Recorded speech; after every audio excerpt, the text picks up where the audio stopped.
I'm back. Sorry, it's been a while. Just been flat out with jobs and lazy with the camera. Although I did film some footage on a RS Turbo that I was doing, but it turned out the footage was a load of rubbish. The sound was crap and I missed some vital bits of the video, so it really wasn't worth putting out. So anyway, I'm back. Sorry about the break. I'll try not to do it again. This video I am back on Scarlet, which you'll see in a minute. I am concentrating on the fabrication inside the car. It's I've had a bit of a break from it. I'll come back to it, give it a dust off. It was looking a bit sorry for itself. Yeah, cracking on with the fabrication inside. I removed the roll cage because it had a full bolt-in safety device roll cage. I've removed that, got it out of the way, because in the previous video you'll notice I've mentioned that the originally MK2 Escort has the brace underneath the rear seat, which the rear seat bolts to. Obviously this isn't having a rear seat, but that brace does actually strengthen up the body. It spot welds to the inner rear quarters, it spot welds to the tunnel and the floor, and with that removed, it isn't as strong. The shell isn't as strong. I'm sure you could get away without it with the roll cage, but you know, 300 horsepower, it's going to be a fast car, it's going to handle well. We want as much strength as we can, so I'm going to fabricate one from scratch, and that's what I'm on with. I'll show you what I'm up to, because I have already started it. Again, I've got the camera, but anyway, here's what we're up to. So I'll show you what I'm making first. What's supposed to be, there's supposed to be a seat brace that runs across here, across the tunnel, all the way to the other side. And strengthens everything up, and usually your rear seat sits on it.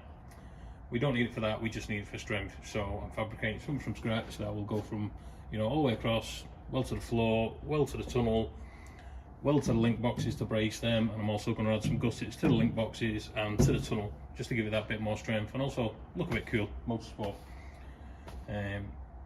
What I have noticed is while, yes, I've scratched the paintwork to relevant, the full interior is getting painted, but I have noticed that it scratches off straight back to bare metal, which tells me it's had no sort of etch or epoxy primer on it. So all this will be getting buzzed down. It'll be getting the epoxy primer, so it'll last. The paint will actually stick to it. This is coming off really easily. Yeah, it'll get all epoxy primed inside, so there'll be no bare metal to rust, and another coat of red paint. But that's down the line. We need to get the fabrication out of the way first. I need this rear cross member going in, this rear brace. We need some sort of firewall, you know, all the holes blanking up, and a firewall installing. We also need, when my gimbal wakes up, there we go, some seat mounts. Oh, what's going on there? There we go, we're back again. We need some seat mounts putting in for the bucket seats, and we need to finish the tunnel off. And I also need to put a dry sump tank in the boot, because this is a dry sump tank car and it hasn't got the tank mount in the boot. So yeah, this is what I've been doing. I did start this and then left it and come back to it, but yeah, this is going to be our rear seat brace, full link brace, call it what you want. But anyway, paint a shape for the tunnel, because obviously it's not uniform, it's not symmetrical. So it's a case of trim, try, lots of tries to get it in. But now I'm happy with the fitment. I've even notched out, so it's a nice tight fit to the floor. The floor's not completely flat in the corners. So notched out for the floor, so it's a nice fit. These are our, so basically this is the top line for this is the height of the 4-link box. What I want to do is go an inch higher than that, fold it, then this is going to be the top of this brace, and then we've got another, I think this is 25mm. I want to put a return on it just to give it a bit of extra strength, fold it back on itself, make it look nice and neat. And because it's sitting higher than the boxes, I can then put some nice gussets in with some dimple dies in them, make it look good, nice and motorsport. So next job is going to be fold this up. Now I haven't got a folder big enough to fold this. I think this is like just over 4 foot. So I'm going to use my good friend at CCR, Jeff, uses.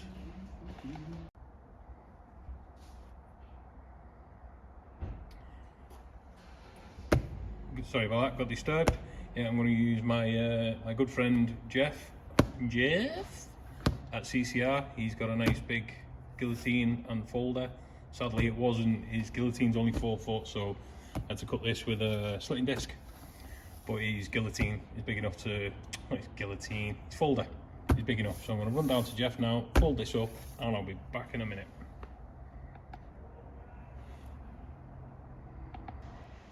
There we go, all folded up.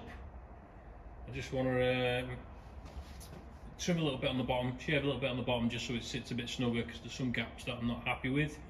But generally, it's folded up, it's got a bit of strength to it now. It's not just a, some return edges, sit on the box nice. Next job, I want to, like I say, get my camera on it. Just a couple of gaps which are a bit bigger than I'd like, so trim a couple of areas. And then I need to work out where me dry sump lines are going to run, and fuel lines and widening loom, so there'll be some trimming to do in the bottom edge. Not quite sure, I've not decided on that yet. And then some dimpled eyes to start welding in.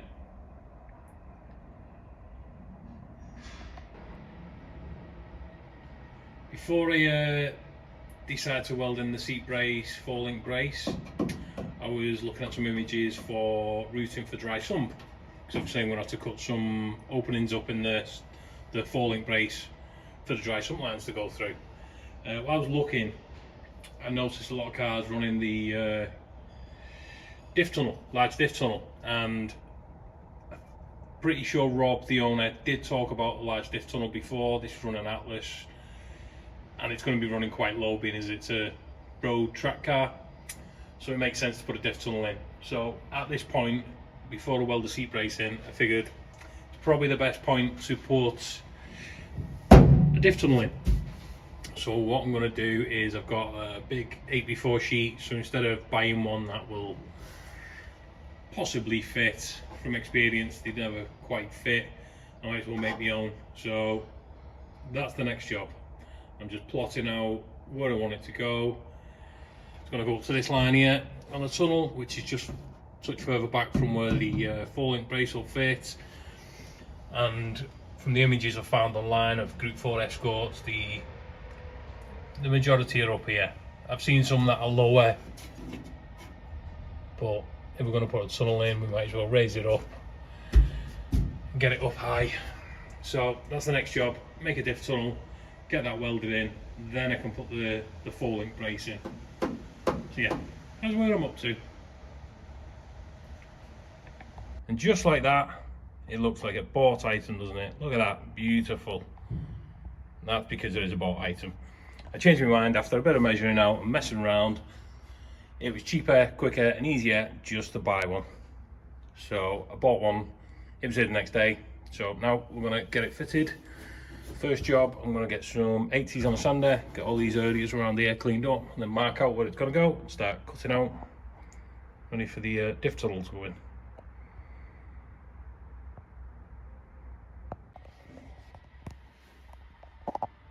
That progressed a little bit, so we have the old tunnel trimmed out. I have left, up front here I've left about 15-20 mil all the way around, just because this drops down and overlaps, so I can stitch weld.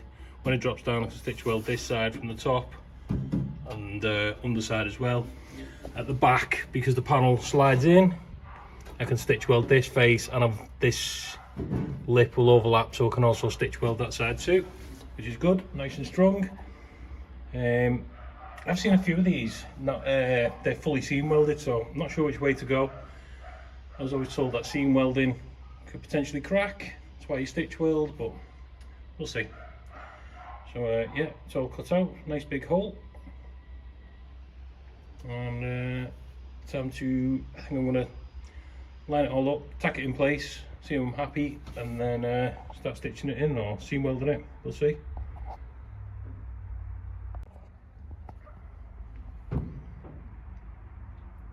Got it tacked in. I'd like to have got a lot further today, but I'm running out of time. Yeah, it's tacked in where it needs to be. I can then next time I'm back on it, which is probably going to be Monday now, decide whether I'm going to stitch weld it or just full seam weld it. Just some areas in where it needs pulling in a touch. get it welded in, and then we can get our seat brace in to come across here, which will now need altering because obviously we've got the shape of this tunnel to compensate for now, but it should look good. Get some gussets in there, make it look nice and finished. Yep, a little bit further along. That's it for the Scarlet update for this week, sadly. I would like to go a bit further and get the tunnel welded in and then start putting a seat brace in, but waiting for the tunnel to come and stuff, setbacks, other jobs. It's I've run out of time for this week, which is a shame because I'm in the mood at the minute. I'm in the zone.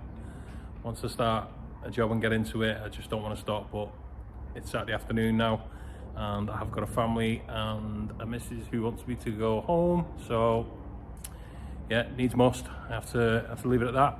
But anyway, thanks for watching. To the diehard subscribers who have hung tough while I've not been filming, not been putting videos out, thank you. I'm really sorry there's been no videos. I will try and get on it, try and get some more footage out for you, and I do appreciate you watching. Thank you. If you're not subscribed, please do so. It costs you nothing. It helps the channel grow. Like, share, subscribe. I can't ask any more. Comment, you know, get in touch. Anyway, thanks for watching. I'll see you in the next video.